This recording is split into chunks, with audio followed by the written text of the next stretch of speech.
India news Gujarat में आपનું સ્વાગત છે અને હું છું આપની સાથે કિશન તિવારી। સમાચારોની શરૂઆત કરીએ આપણે સૌથી પહેલા મહત્વના સમાચારથી। વાત કરીએ કે જે મોટા સમાચાર સામે આવી રહ્યા છે। દુબઈ એરપોર્ટ પર ઈરાનનો ડ્રોન હુમલો જોવા મળ્યો છે। દુબઈમાં પીવી સિંધુ ડરી ગયા છે।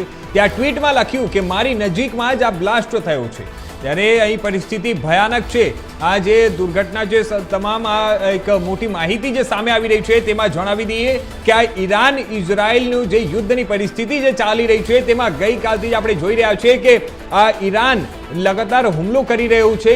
ઈરાન ઉપર પણ અમેરિકી સૈનિક અને ઇઝરાયલ તરફથી જે હુમલો કરવામાં આવી રહ્યો છે તેને જ લઈને અને તેનો જવાબ આપતા આ લોકોએ જે ઈરાન તરફથી કાર્યવાહી કરવામાં આવી છે એમને 9 દેશોને અલગ અલગ દેશોને ટાર્ગેટ કર્યો છે। જેમાં સૌથી મહત્વની વાત એ છે કે દુબઈમાં પણ આ ડ્રોન હુમલો જોવા મળ્યો છે। દુબઈમાં ત્યાં જે પીવી સિંધુ છે તેમણે ટ્વીટ કરીને કહ્યું છે કે મારી નજીકમાં જ એક બોમ્બ બ્લાસ્ટ થયો છે અને જેને લઈને હાલ ત્યાં પરિસ્થિતિ બહુ વિકટ જોવા મળી રહી છે। દુબઈ એરપોર્ટ પર ત્યાં ડ્રોન દ્વારા હુમલો કરવામાં આવ્યો છે।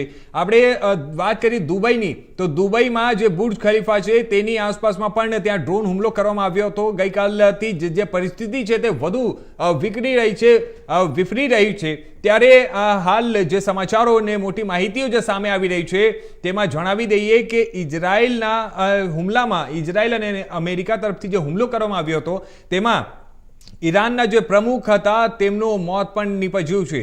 તો આ મોટી અને મહત્વની માહિતી છે।